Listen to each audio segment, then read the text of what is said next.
गावामध्ये एक मोठा दिवस आहे. एक मोठ्या हवेलीमध्ये कमला फर्श साफ करत होती. तिने खूप फिकी आणि सुती साडी घातली होती आणि तिच्या चेहऱ्यावरती ही झुरिया आली होती. तर तेवढ्यातच रमेश आतमध्ये येतो. त्याने खूप महागडा सूट घातला होता आणि त्याच्या चेहऱ्यावरती खूप मोठा घमंड होता. तो जाणून बुजून कमलाने साफ केलेल्या जमिनीवरती बोट ठेवतो. कमला, बघू नाही शकत का मी येतोय? काही सकाळीच माझा मूड ऑफ करतीये. माफ करा रमेश दादा, मी आता ह्याला साफ करते. तुम्ही आतमध्ये जाऊन बसा. बहस नको करू माझ्यासोबत. नोकरानी आहे ना तर नोकराई सारखी राहा. शहरातून माझा मित्र सुरेश येतोय. घराचं कोना कोना चमकलं पाहिजे. एवढं बोलून रमेश आतमध्ये निघून जातो. कमला नाराज नाही होत.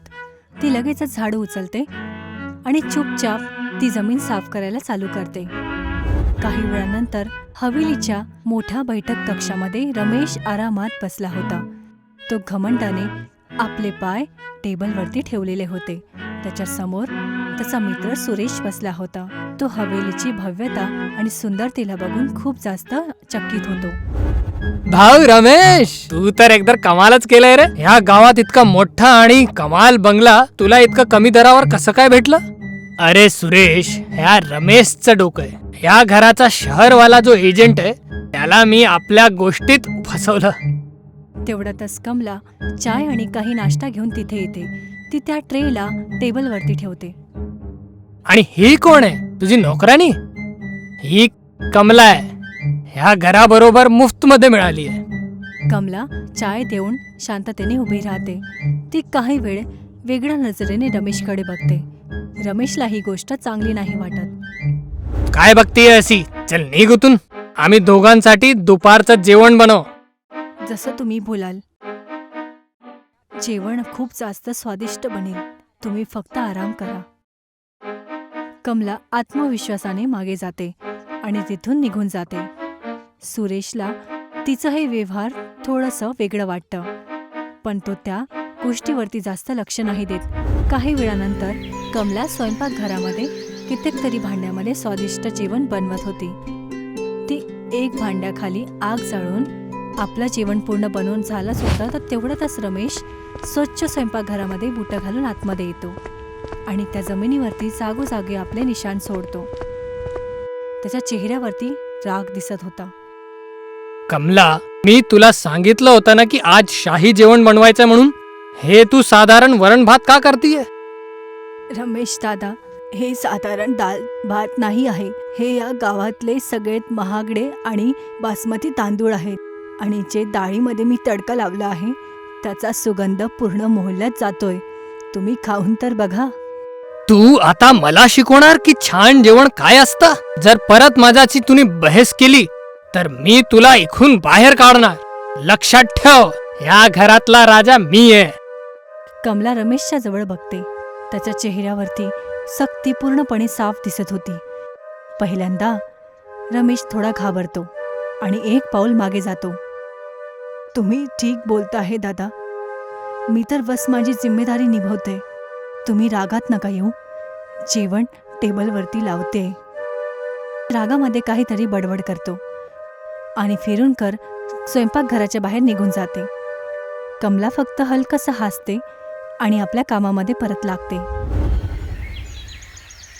संध्याकाळी रमेश आणि सुरेश महागडे कपडे घालून गावातल्या बाजारातनं निघून जातात. चालताना ते आपल्या आजूबाजूच्या लोकांना खूप वेगळ्या नजरेने बघतात. तेवढ्यातच गावातले सरपंच रामलालची नजर रमेशवरती जाते. ते त्यांना आपल्याजवळ बोलवतात. अरे रमेश भाऊ, कुठे चाललात? जरा इकडे या. तुमच्याशी एक गोष्ट बोलायची आहे, त्या मोठ्या बंगलाबद्दल. रमेश रामलालच्या जवळ जातो. सुरेशही त्यांच्याजवळ येतो. हा रामलालजी, बोला, काय गोष्ट होती? तसं मी त्या मोठ्या बंगल्याला लगेच विकत घेणार आहे. कळलं का? अच्छा, की तुम्हाला माहिती आहे की त्या बंगल्याची खरी मालकीण कोण आहे? काय गरज आहे जाणून घ्यायची? माझ्याकडे पैसा आहे, मी त्याला पैसे देणार, तो मानून जाणार. रमेश बाबू, जास्ती घमंड सेहतसाठी बरं नाही. बरं ठीक आहे, मी उद्या स्वतः येणार आहे खरं मालकाचा संदेश घेऊन.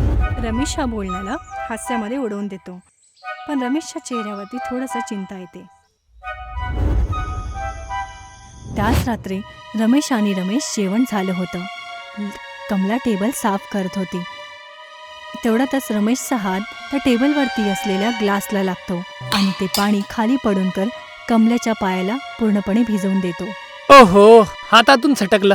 कमला, जरा साफ करून दे बरं हिला. आणि ऐका, उद्या सकाळीच लवकर उठा.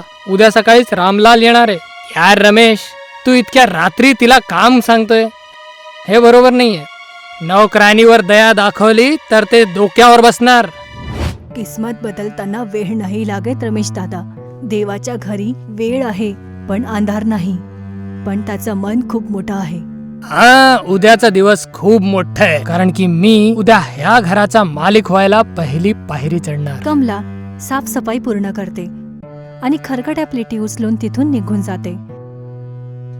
रमेश अजूनही जोरजोरात हसत होता. दुसऱ्या सकाळी रमेश आणि सुरेश बैठक रूममध्ये बसले होते. तर तेवढ्यातच रमेशचा फोन वाजतो. तो खूप उत्साहाने फोन उचलतो. हॅलो, हा शर्माजी, काय झालं? अरे मालकाशी बोलणं झालं? रमेशजी, मी तुम्हाला आधीच सांगितलं होतं की ही गोष्ट इतकी सरळ नाहीये. असली मालिक तिथे येणार आहे आणि त्यांच्याकडे सगळे खरे कागदात आहेत. काय? तुम्ही तर सांगितलं होतं की ते शहरातले खूप मोठे रईस आहे. त्यांचं नाव काय? मला माफ करा रमेशजी, मालिकनी आपला नाव लपवायला सांगितलं होतं. हे ऐकताच रमेश खूप जास्त हैराणाने फोनकडे बघतो. त्याला हे असं बघून सुरेश आपल्या जागेवरनं उभं राहतो. त्याच्या चेहऱ्यावरती आता चिंता ही पूर्णपणे साफ दिसत होती. रमेश, मला काहीतरी गडबड वाटतेय. अरे भिऊ नको सुरेश, जे कोणी असेल तो पैशासमोर झुकणारच. तेवढ्यातच कमला तिथे येते. तिच्या हातामध्ये धुतलेले कपड्याची एक बालडी होती. तिने आपली तीच फिकी साडी घातली होती. कमला, आत्ताच्या आत्ता ह्या बंगल्याशी गायब होऊन जा. आपली हालत तर बघ, की घाण कपडे घालून इकडे तिकडे फिरत ये. पण मालिक येणार तेव्हा त्यांना चाय पाणी कोण देईल? चहा मी बाहेरून मागवणार. जा, बाहेर नको येऊ, समजलं का? कमलाचा चेहरा पूर्णपणे सक्त होऊन जातो. पण ती स्वतःला सांभाळते आणि मग ते तिथून निघून जाते. काही वेळानंतर रामलाल तिथे येतात. त्यांच्या हातामध्ये एक सुंदरशी छोटी ब्रीफकेस होती. रमेश त्यांचं स्वागत करतो. अरे या रामलालजी, मी तुमचीच वाट बघत होतो. बसा. तुमच्यासोबत ते खरे मालक नाही आले?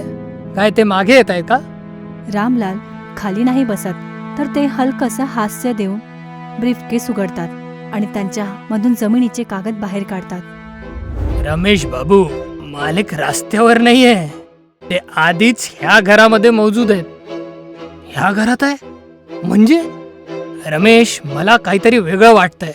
हे खोटं तर बोलत नाही. रामलाल आदराने आपली मान हलवतात. मालकीन, सगळं काही तयार आहे. कृपा करून तुम्ही बाहेर या. हे लोक तुमची वाट बघत आहे. रमेश आणि सुरेश उत्सुकताने तिकडे बघतात. तर तेवढ्यातच पायलच्या छनछनची आवाज पूर्ण घरामध्ये येते. दरवाजामधून कमला आतमध्ये येते. आज तिने खूप सुंदर कढाई केलेली साडी आणि दागिने घातले होते. तिला या रूपामध्ये बघून रमेश आणि सुरेश पूर्णपणे हैराण होतात. कमला, तुम्ही? हे काय ड्रामा आहे? हे तुम्ही महागडे कपडे कुठून चोरलेत? बाहेर निघायचं ना. तुझी हे हिम्मत? जबान सांभाळून बोला रमेश बाबू. हे घराची नोकरानी नाही आहे. हे आहे श्रीमती कमला देवी, ह्या अख्खा गावाची सगळ्यात मोठी जमीनदार आणि ह्या आलिशान बंगल्याची एकमेव मालकीन. काय? हे मालकीन आहे? हे परमेश्वर आहे? हे काय? नाही, हे खोटं आहे. ही नोकराणीच आहे. ही रोज माझी फर्श साफ करते. ही मालकीन कशी काय होऊ शकते? रामलालजी, याच्यात काहीतरी चाल आहे. कमला समोर येते आणि पूर्ण आत्मविश्वासाने सोफ्यावरती बसते. हे काही खोटं नाही आहे रमेश दादा. हे घर, ही जमीन आणि ज्या जमिनीवरती तू उभा आहेस, हे सर्व काही माझं आहे. माझ्या पूर्वजांनी ही बंगला बनवला होता. तर तुम्ही इथे नोकरानी बनून काम कशाला करत होता? मला धोका का दिलं? धोका मी नाही, तर तू स्वतःला स्वतः दिला आहेस.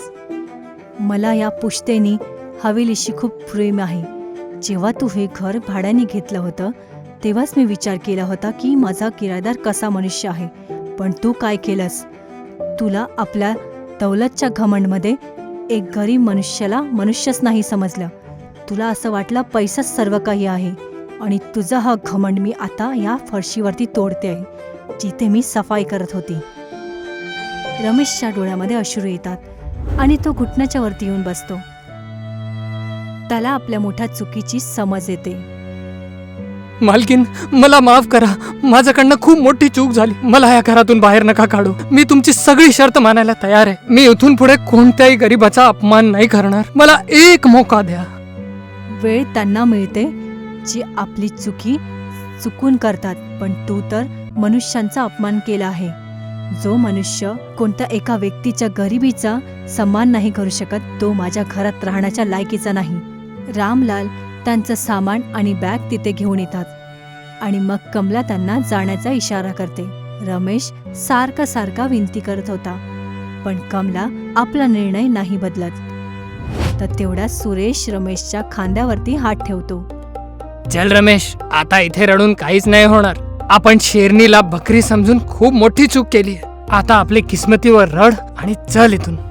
यानंतर रमेश आणि सुरेश तिथून निघून जातात. तर कमला आपल्या हवेलीमध्येच थांबते.